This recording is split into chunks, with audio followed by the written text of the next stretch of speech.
की जो साथी बैठे हुए हैं, चौबे साहब, रामसूख जी और सुखबीर सिंह जी, पवन जी, प्रीत सिंह जी, दिवेरा जी, संजय खेर जी, रवि कुमारी रेड्डी, विश्वेश्वर रेड्डी जी, मोहित भार्गव जी, राजीव गुप्ता जी, अनिल शर्मा साहब, एक डायरेक्टर सुमन शर्मा जी, संजय शर्मा जी, उमेश भंडारी जी, प्रेसिडेंट रिलायंस, ऋतुराज तिवारी जी और तमाम अन्य अधिकारी जो प्रदेश में जुड़े हुए हैं। और मुझे खुशी है कि आज ऐतिहासिक दिन है हमारे अक्षय ऊर्जा के क्षेत्र में। राजस्थान में जो सपना देखा था हम लोगों ने, मैं समझता हूँ कि इन्वेस्ट 2022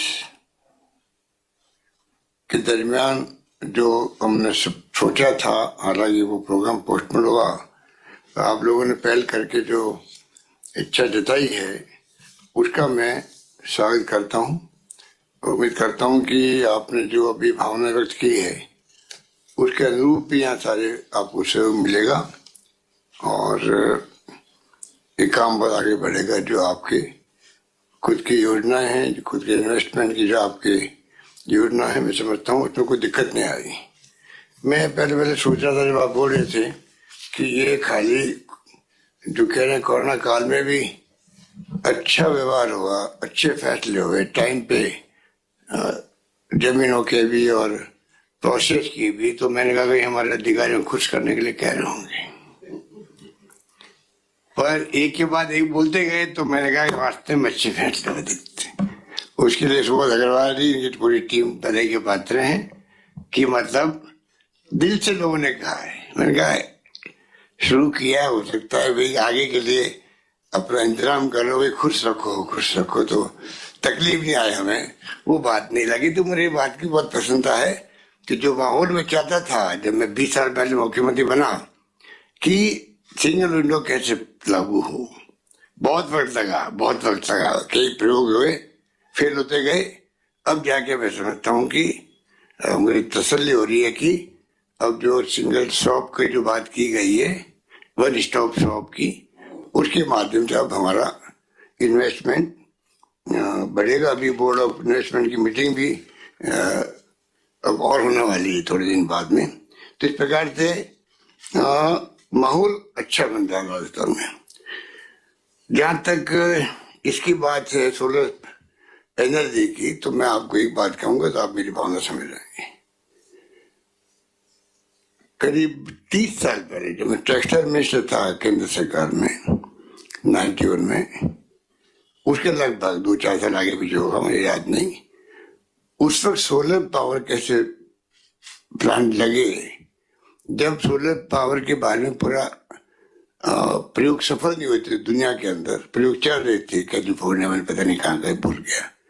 तो जोधपुर मेरी जो कॉन्स्टिट्यूंसी थी, वहां पे जगह है मथानिया, मैंने वहां 20 मेगावाट का पावर प्लांट लगाने का भारत सरकार से देश का पहला प्रयोग होने की बात थी। पहला प्रयोग मथानिया में हो मेरे क्षेत्र में, ये मैंने प्रयास करके सैंक्शन करवाया था। हालांकि वो खाली बाउंड्री खींची गई, कुछ नहीं हुआ, क्योंकि हर साल हम कोशिश करते गए प्लान के बदले, पर दुनिया के अंदर प्रयोग चलते रहते थे। अब जब 10-15 साल से अभी ये जो 20 साल पहले तो विंड के पावर प्लांट लगाने शुरू किए हमने, 2 मेगावाट शुरू किए थे जैसलमेर में मेरे वक्त में। अब तो मेरे ख्याल 5-6 हजार मेगावाट पहुंच गया होंगे। सोलर आया है 8-10 साल से, 15 साल से, 12 साल जो भी है। अब जाके पूरी तरह विश्वास हो गया कि ये सोलर से एनर्जी के सारे प्रयोग सफल हैं, दुनिया भर में प्लांट लग रहे हैं। अब हमारे देश के अंदर राजस्थान की प्रथम पंक्ति में खड़ा है अभी, गुजरात भी हमारे पड़ोस के अंदर, वो भी ट्राई कर रहे हैं। आप लोग सब नॉलेज रखते हैं कि कहाँ इन्वेस्टमेंट करना वाइबल होगा हमारे प्रोजेक्ट। वाइबिलिटी पहले देखी जाती है। तो उस सोच के साथ में आप सब बता रहे हो, इसके मायने है कि मुझे कॉन्फिडेंस होना चाहिए कि हम लोग अगर तमाम काम स्मूथली चलेंगे जमीन से लगा करके जो प्रोसेस पूरा है उसके अंदर, क्योंकि कई बार जमीनों में अड़चना आती थी, पहले लोग शिकायत होती थी अब टाइमली जमीन मिलती नहीं हमें। तो मैं समझता हूँ कि तमाम कोई तकलीफ नहीं आएगी। मैं आपसे ये कहना चाहूंगा, जितने भी आप साथी बैठे हैं, कि जो आपने भावना व्यक्त की है उसके अनुरूप ही आपको सारा यहाँ पर माहौल ऐसा ही मिलेगा जो आज मिल रहा है आपको, आगे भी।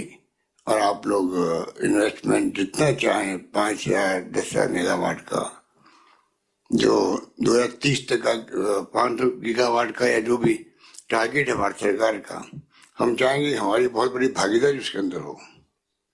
हम भी चाहेंगे, क्योंकि इन्वेस्टमेंट करीब इसमें आपके जो ये MOU है LOI, उसके भी 3 लाख के आसपास करोड़ का इन्वेस्टमेंट आएगा। और कस्टमर पैकेज भी दे दिया गया है राजस्थान के अंदर, और देने की प्रक्रिया चल रही है। मेरे ख्याल से 1.5 लाख करोड़ तक के दे दिए गए, बाकी प्रक्रिया भी 80,000 तक की प्रक्रिया चल रही है। तो कस्टमर पैकेज की प्रक्रिया चल रही है। इस प्रकार से मैं समझता हूँ कि हम लोग बहुत तेज गति से आगे बढ़ेंगे। जैसे अंदर राजस्थान में रेगिस्तान के इलाके हैं और जबरी की कोई कमी नहीं है। अभी जो सुप्रीम कोर्ट के कारण से प्रॉब्लम पैदा हो रही है, वो हमारे लिए बहुत बड़ी चुनौती है। सुप्रीम कोर्ट को समझाना बड़ा मुश्किल होता है, आप जानते ही हो।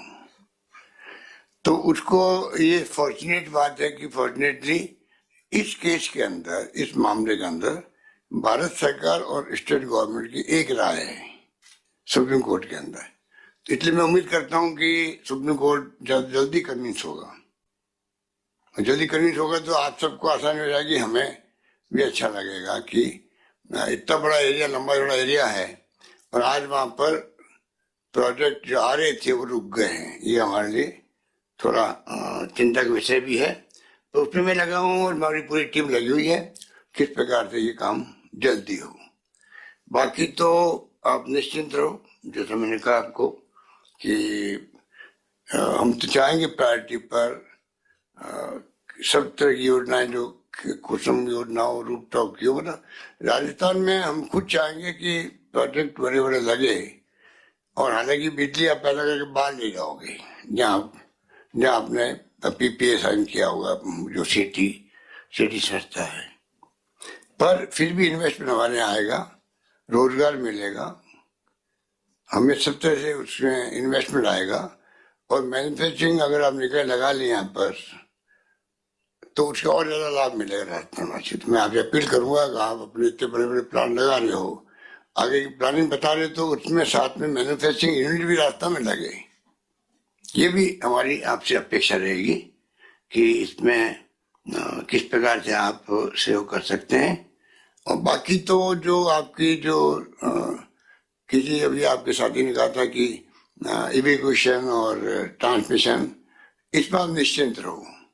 भारत सरकार खुद भी आगे आएगी इसके लिए, क्योंकि उसके थ्रू PPA हो रहे हैं। और हम लोग खुद भी चाहेंगे कि इसमें ट्रांसमिशन सिस्टम जो है हमारा और कैसे मजबूत हो। 765 GSS में है या 400 के हैं, ये तमाम प्लानिंग हम लोग कर रहे हैं और उसी ढंग से आगे बढ़ रहे हैं। हमने पूरी प्लानिंग कर रखी इसकी, तो आपको वो प्रॉब्लम नहीं आएगी। जैसे जैसे आप बढ़ते जाएंगे वैसे वैसे वो चिंता तो आपकी नहीं, भारत सरकार की और स्टेट गवर्नमेंट की होनी चाहिए, वरना आप लगा भी लोगे तो काम क्या आएगी। ये बात का एहसास हम लोगों को है, उसी रूप में हम लोग लगे हुए हैं। और मैं आपको पुनः विश्वास दिलाऊंगा कि आप निश्चिंत रहें, हमारी पूरी तैयारी है। और उसी रूप में आपको खुद को महसूस होगा आने वाले वक्त के अंदर। यही बात कहता हूँ मैं आपको सबका पुनः आप सबका हार्दिक स्वागत करता हूँ राजस्थान में। धन्यवाद, जय हिंद। आर तिवारी जी, जिन MOU का आप जिक्र करें उनकी सीधी तस्वीरें दिखा रहे हैं। ये फाइलें एक्सचेंज होते हुए, दरअसल MOU मेमोरेंडम ऑफ अंडरस्टैंडिंग। हालांकि किसी भी प्रदेश के अंदर इस तरीके के प्रोग्राम का सक्सेस रेट 35% से ऊपर नहीं है, लेकिन फिर भी हम उम्मीद करेंगे कि कम से कम 60-70% तक सक्सेस रेट रहे, क्योंकि जितने MOU धरातल पर आएंगे इंडस्ट्री के तौर पर, उद्योगों के तौर पर, उसे न सिर्फ रोजगार पैदा होगा बल्कि राजस्थान भी आगे बढ़ेगा। और ये अलग अलग इंडस्ट्री के उद्योगपति जो एमओयू से जुड़ी फाइलों को एक दूसरे पर हस्तांतरित करते हुए, टीएचडीसी के प्रतिनिधि, हालांकि इनमें से कुछ ऐसे एमओयू होंगे जो अगले 5 साल में फिजिबल होते दिखाई देंगे, कुछ अगले 2 साल में फिजिबल होंगे, कुछ हो सकता है और ज्यादा लंबा वक्त ले, क्योंकि कुछ इस तरीके के एमओयू भी हुए हैं जिनको फर्स्ट इंडिया ने दिखाया भी और बताया भी कि ये एमओयू बहुत पहले हो चुके थे और वो डिपार्टमेंट की परेशानी है। दरअसल मुख्यमंत्री ये चाहते हैं कि राजस्थान औद्योगिक दृष्टि से संपन्न हो, क्योंकि राजस्थान क्षेत्रफल के आधार पर सबसे बड़ा प्रदेश है, जमीन बहुत है, सौर ऊर्जा के लिए श्री मोहित भार्गव अपार संभावनाएं हैं, COPC, पेट्रोकेमिकल के लिए अपार संभावनाएं हैं, माइनिंग के लिए अपार संभावनाएं हैं, खनिज के लिए अपार संभावनाएं हैं। और यही वजह है कि जितने ज्यादा एमओयू राजस्थान में होंगे उतना ज्यादा फायदा राजस्थान को होगा, क्योंकि उससे सक्सेस रेट उसी तरीके से आगे बढ़ेगा और उससे रोजगार भी आएगा, इनकम भी आएगी, रेवेन्यू भी आएगा और विकास भी आएगा। धन्यवाद।